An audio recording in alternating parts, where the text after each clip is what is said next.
Bom dia, bom domingo para todos. Nesse dia 22 de maio, nós estamos mais uma vez aqui para nossa reflexão.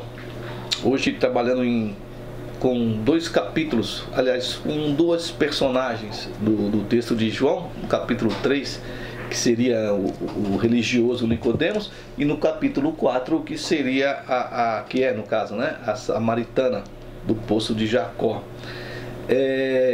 Nós vamos aqui no capítulo 3 com Nicodemos, que era um fariseu, um doutor da lei e um dos principais dos judeus. E parece-nos que pelo texto aqui, o texto não diz, e muitas coisas aqui o texto não vai dizer, mas nós estamos fazendo aqui uma leitura para os dias de hoje, para o nosso momento de hoje, de cada um, e que talvez sirva para um de vocês, para que possa o seu coração ser tocado, né? E esse religioso, talvez com alguma inquietude íntima no seu coração, ou mesmo no despertar religioso dele, que ele era já um religioso, mas ouvindo o que Jesus fazia, quem era Jesus, assim o pessoal dizia, ele vai então nesse sentido religioso e com essa inquietude. Algumas vezes nós também passamos algumas inquietudes na nossa vida. Vai ter gente que vai viver a vida tranquilamente, que não vai se preocupar com muitas coisas. Outras pessoas vão ficar inquietas, né, com a situação política, situação econômica, a questão da situação da paz, em relação a essa guerra, tudo, também em relação também até a subida repentina dos casos de Covid, e todo mundo fica inquieto, né? O que será o amanhã, né? O que será da gente? Mas aqui está um religioso, Nicodemos, que vai escondido, né? Ele vai escondido, ele faz parte de um partido e as pessoas não podem saber que ele faz também tá pensando que o que Jesus está dizendo pode ser verdade. E esse religioso vai até à noite até Jesus, escondido, quando ninguém está vendo a ele, e ele vai chegar diante de Jesus e vai falar aqui, como no versículo 2, né? E este é Nicodemos. De noite foi ter com Jesus e disse: Rabi, sabemos que és mestre vindo da parte de Deus, porque ninguém pode fazer esses sinais que tu fazes se Deus não estiver com ele. Ou seja, Jesus está fazendo milagres, outros sinais, estava correndo essas informações, e ele vai analisar racionalmente: poxa, ninguém pode fazer isso se não vier da parte de Deus, né? Se Deus não estiver com ele. E na verdade ninguém de fato pode mover os nossos corações assim, dessa maneira. Ninguém pode nos dar essa sede de uma outra vida, e esse desejo, no caso de fé, se Deus não está com ele. Então parece-me que é Deus que move no nosso coração esse desejo da busca da revelação dele. No caso aqui Nicodemos foi buscar Jesus por causa dos sinais. Bom, sinais, milagres terríveis, né? Curas milagrosantes, tal. Talvez não, talvez se nós fizermos como Paulo, nós olharmos para a natureza, porque Paulo fala que a natureza expressa o poder de Deus, né?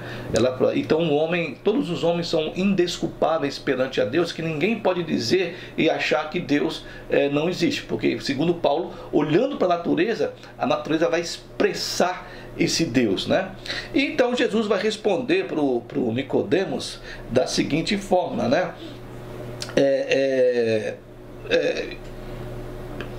Ele fala assim para Nicodemos, ele está dando, né? Eu digo a você, é verdade o que você está falando, né? Eu digo a você, se alguém não nascer de novo, não pode ver o reino de Deus, que é o versículo 3 aqui, né? Se não nascer de novo, não pode ver o reino de Deus. Então, nascer de novo seria a questão de tornar-se um novo homem, né? Regenerando-se até em arrependimento, parece-nos, e tornando-se como se fosse uma criança, e além também de um ser humano simples, uma pessoa simples, uma criança. Ninguém pode nascer de novo, diz ele aqui, né? Se alguém não nascer de novo, não pode ver o reino de Deus. Bom, Aí o Nicodemos vai ter um problema, vai ficar surpreso, porque ele não consegue entender a observação de Jesus em relação a essa questão de nascer de novo, né? O Jesus está ensinando e ensinou a saber que aquele que não é nascido da água, e vai continuar aqui, porque o Nicodemos vai no versículo 4, vai indagar, mas como pode ser, né? Porventura vai voltar novamente ao ventre da mãe? Não. Quem não é nascido da água e do Espírito, ele não pode entrar no reino de Deus. Porque o que é nascido da carne, né, da sarx, é carne, e o que é nascido do Espírito é Espírito. E acaba por avisá-lo que todo aquele que nele acredita em Jesus, esse não vai se perder, não se perderá. Mas é interessante porque o pensamento dele, do Nicodemos, é justamente voltar realmente a renascer, né? Renascer do ventre da mãe, né? Mas na verdade nós temos que renascer do renascimento do Filho de Deus, né? Gerado por Deus. E esse nascimento aqui, aí tem uma problemática muito grande, porque esse ato de arrependimento, que ele fala que é água, alguns vão dizer que é o batismo, mas isso é inconsequente, não pode ser o batismo, porque existe outras passagens que vão contradizer essa questão. Eu tenho que ser batizado nas águas para que eu possa ser salvo. Não, teve gente que não foi batizado. Nós temos o grande e famoso ladrão da cruz que estava ao lado de Jesus, que ele não foi batizado. Jesus diz a ele que ainda hoje estarás comigo no paraíso, né? Então, para Nicodemos, na sua cabeça de religioso, ele não conseguia entender. Mas seria essa questão do arrependimento de você, talvez essa água seja realmente a água e o Espírito, seja tudo mesmo que provenha de Deus, e não essa questão mesmo de água que nós pensamos tem que batizar. Não. Talvez quem não for da água, regenerado pela água e pelo Espírito, não pode participar do reino de Deus. O reino de Deus, em algumas passagens no Novo Testamento, ele simplesmente é a presença de Jesus. Por isso que ele fala, o reino de Deus está no meio de vós. Por quê? Porque ele estava no meio do povo, né? Então o reino de Deus seria Jesus. E para nós chegarmos a Jesus, nós teremos que ter essa fé e esse arrependimento do nosso mau caminho e realmente reconhecê-lo quem ele é. Nós estamos aqui falando de um religioso, Nicodemos, que conhecia profundamente os textos bíblicos, né, do Antigo Testamento. Então, segundo um texto de João, a primeira carta de João, segunda carta de João lá, ele fala que quem pratica a justiça é nascido de Deus, né? Então, talvez nós tenhamos que morrer nos nossos delitos, mortos em nossos delitos e pecados, para recebermos a vida de Jesus, né? Daquele que preenche todas as coisas, como diz lá em 1 Efésios 23, que Deus é que preenche todas as coisas. Então, talvez mortos nos nossos pecados e delitos, nos nossos enganos e erros, e renascendo, né, não da semente corruptível, mas de uma semente incorruptível, que seria o nosso relacionamento com Jesus, pela palavra de Deus, é o que expressa lá em 1 Pedro, lá no versículo 23, também no capítulo 1, versos 23 de Pedro. Então essa prática de justiça, esse renascer incorruptível, né? esse morrer por nossos pecados, nossos delitos, nossos erros, mas buscando esse novo nascimento que Nicodemos não entendeu, em Cristo Jesus, né? Ele é o autor e consumador da nossa fé. Então essa prática de justiça nossa, como diz lá o João, nos levaria a nós podermos renascer em Cristo Jesus, renascermos nele, gerados por ele, né? Renascidos como filhos de Deus em Cristo Jesus para com Deus. Bom, então você tem que renascer de novo. Ele fala para o cara, você não pode renascer, e renascer da água e do Espírito.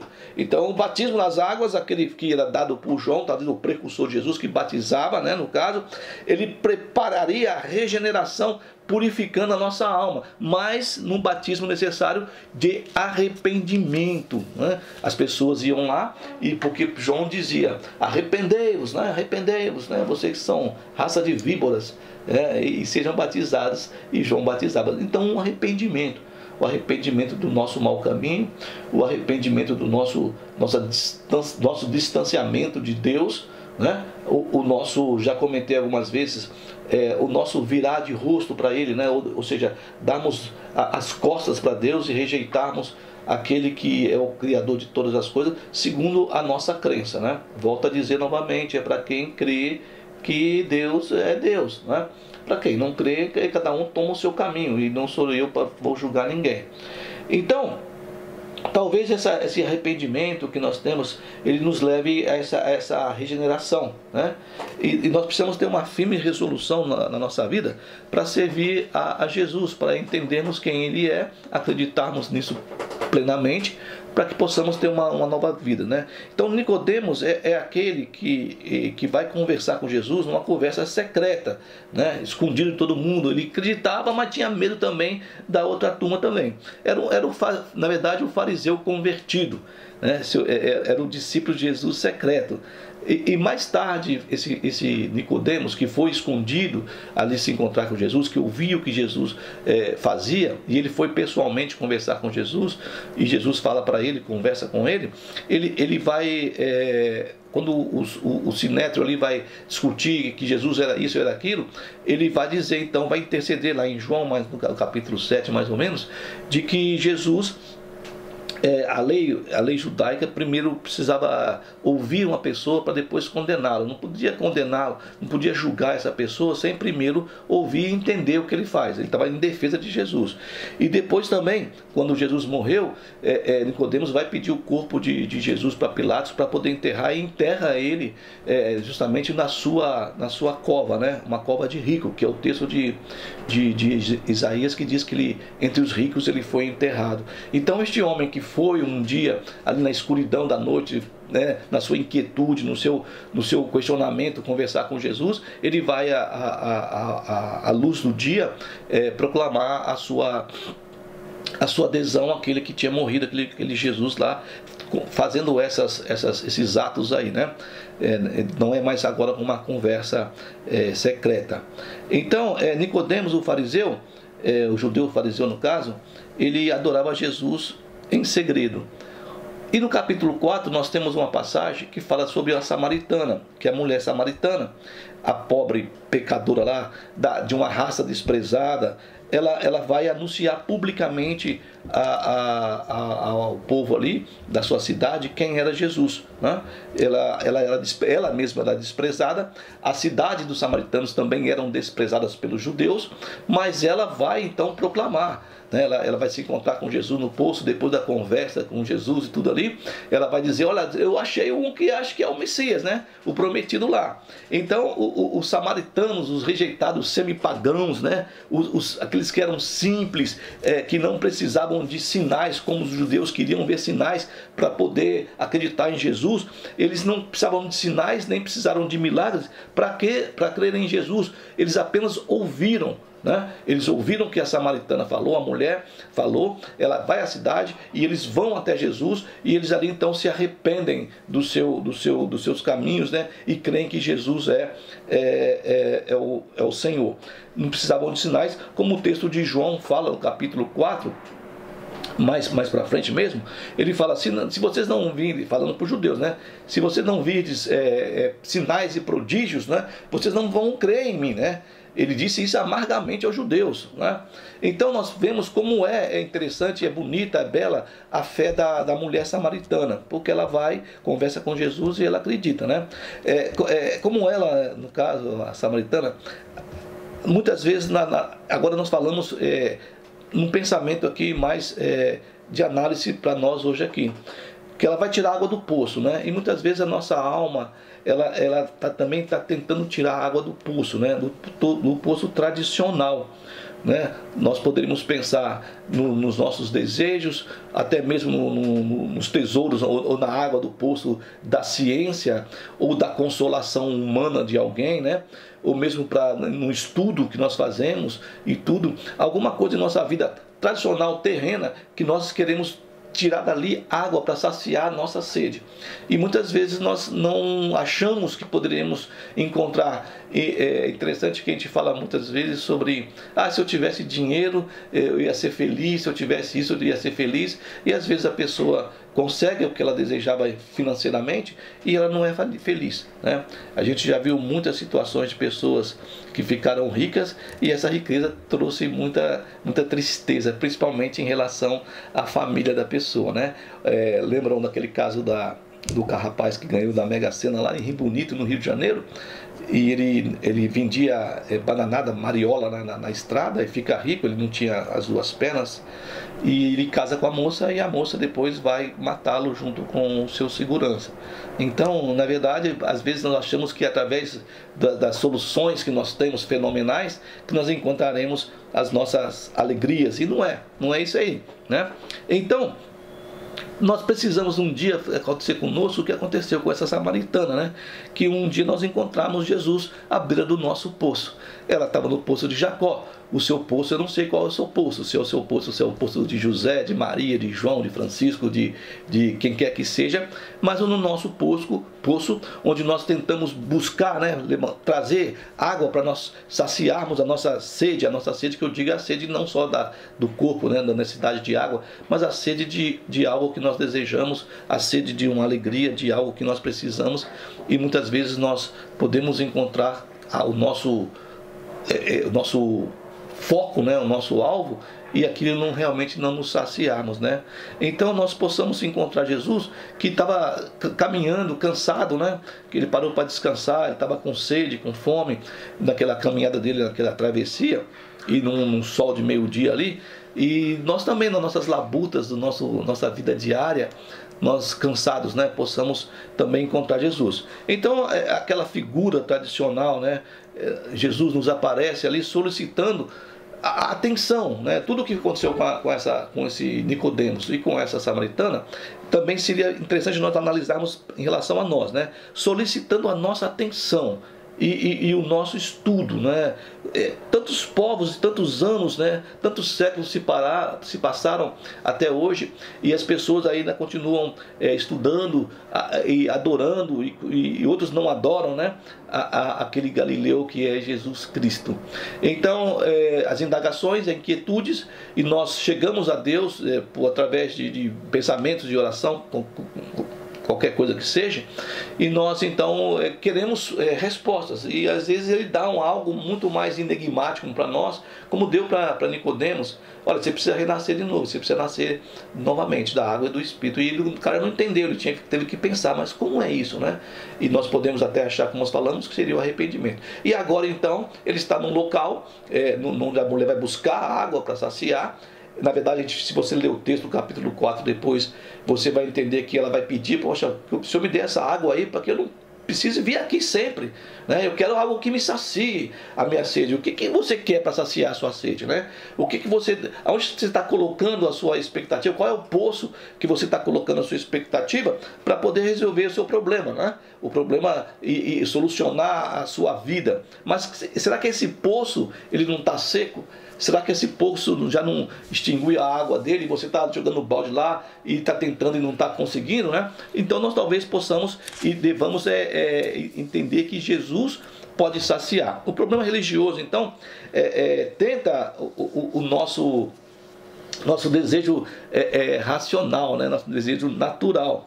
Mas pela verdade, né, pela verdade que seria aquilo que Jesus expressa que ele é a verdade, a nossa sede poderia ser saciada. Talvez não saciada no poço natural das coisas humanas que nós entendemos, principalmente para todos nós. Eu não digo é um ou outro, são todos, inclusive nós queremos ter dinheiro, né?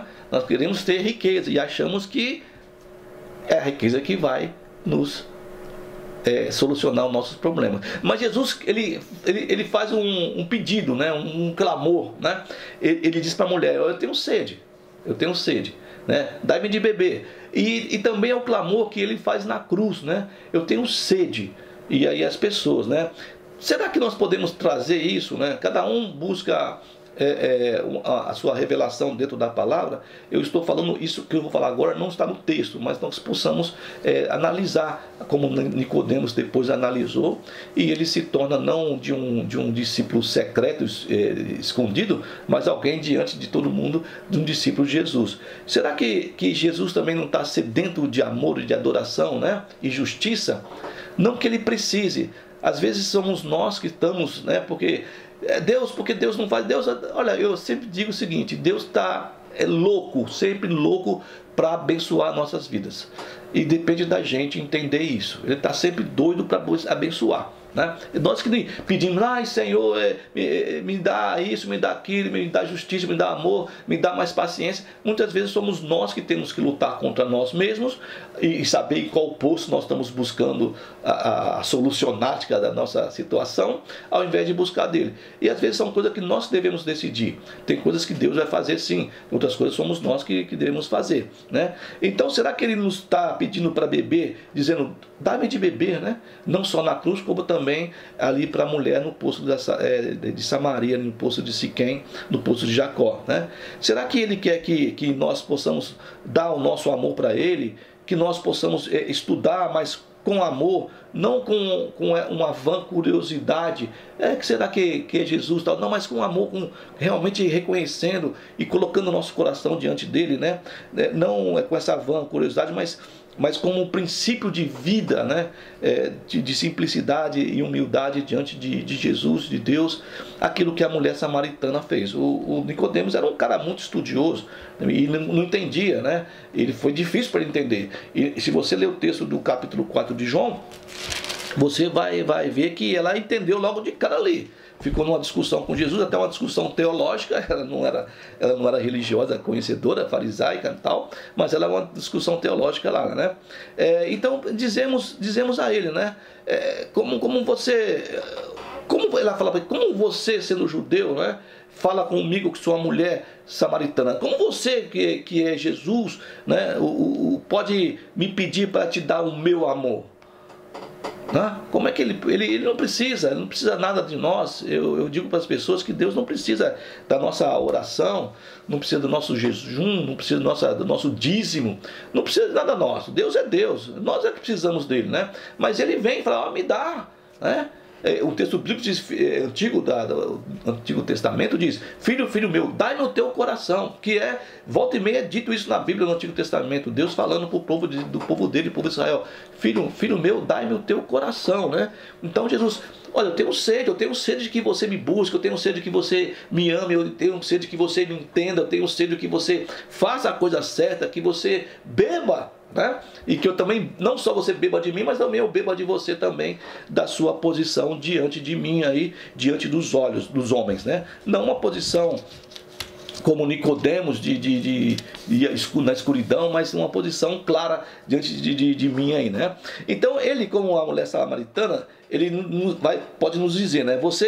Se você conhecesse, que é um texto que eu gosto muito, no versículo aqui, que está aqui, se você conhecesse o dom, no versículo 10 do capítulo 4, se você conhecesse o dom é presente, né? Se você conhecesse o dom de Deus, né? O presente de Deus, e quem é que ele diz, dai-me de beber, se você soubesse quem eu sou e o presente que eu tenho para você, quem eu sou, você me pediria e eu lhe daria água viva.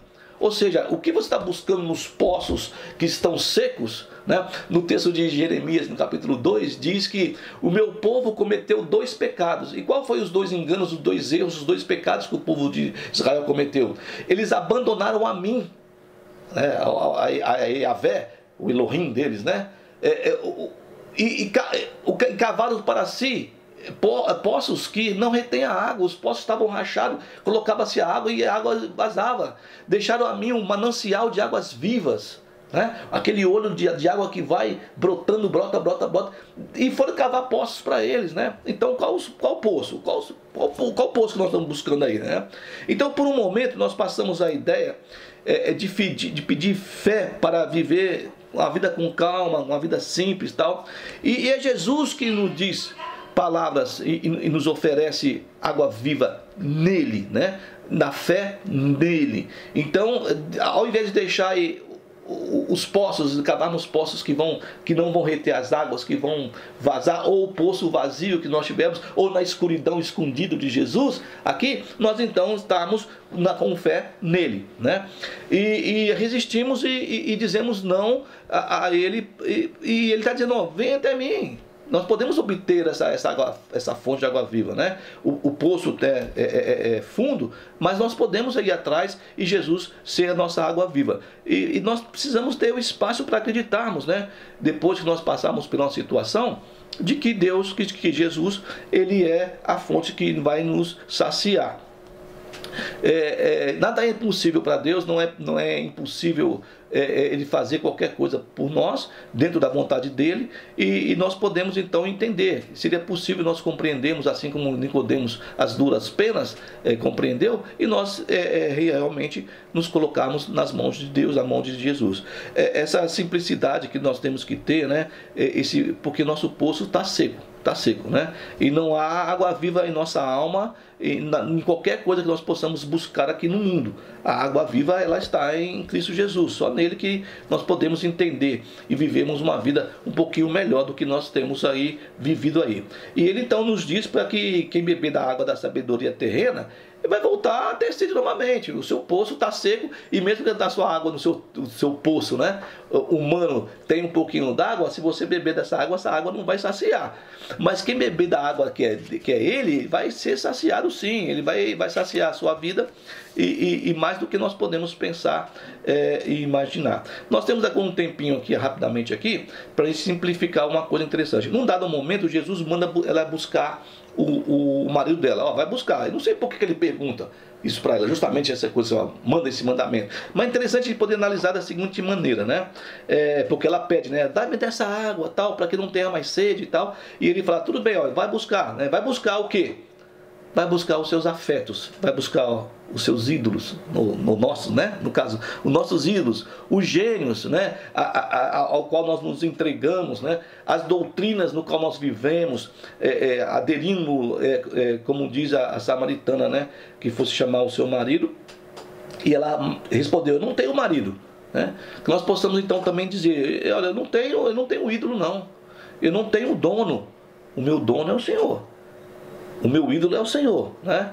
Então, como ele diz que tivemos vários e passamos de um para outro, né? De um mestre para outro mestre, de uma doutrina para outra doutrina, de entregamos ora a um ídolo, ora a outro ídolo. Tem muito cristão assim, eu não tenho um ídolo. Tem sim. O seu dinheiro pode ser um ídolo, o seu carro pode ser um ídolo, seu emprego pode ser um ídolo, a sua igreja pode ser um ídolo, né? O seu comportamento mascarado de que você é um bom cristão pode ser o seu ídolo, né? A fornicação pode ser um ídolo, qualquer coisa pode ser um ídolo. Então ele diz para você ir até ele e buscá-lo a ele, né? Então ele revela os nossos erros, revela os nossos pecados, né? E nós resistimos a ele, né? E ele diz para a mulher assim, olha, vocês buscam aqui no monte de Gerizim, os judeus buscam no templo lá em Sião, não, mas Deus procura aqueles que o adorem em espírito e em verdade, né? Adoradores, e que nós possamos manifestar a nossa fé em Cristo, no Messias, em Deus, revelando o que nós somos na verdade. Assim como ele falou, buscarmos nele, né? E aquele que fala conosco em nossa alma, esse Deus que de uma maneira específica, especial, cuida de você, cuida de mim, e nós estamos à beira da sabedoria, do poço da sabedoria humana, e nós precisamos buscar no poço, na fonte de água viva que é Deus, né? Que é o Senhor Jesus, que nos revela a sua vontade. Que Deus abençoe a sua vida, que Deus abençoe, que nós possamos beber dessa fonte, que saiamos então do nosso poço seco, que saiamos da escuridão e vamos beber água no manancial de águas vivas e na claridade de Cristo Jesus, nesse dia, nessa semana, nesse mês e no resto das nossas vidas. Que Deus abençoe você.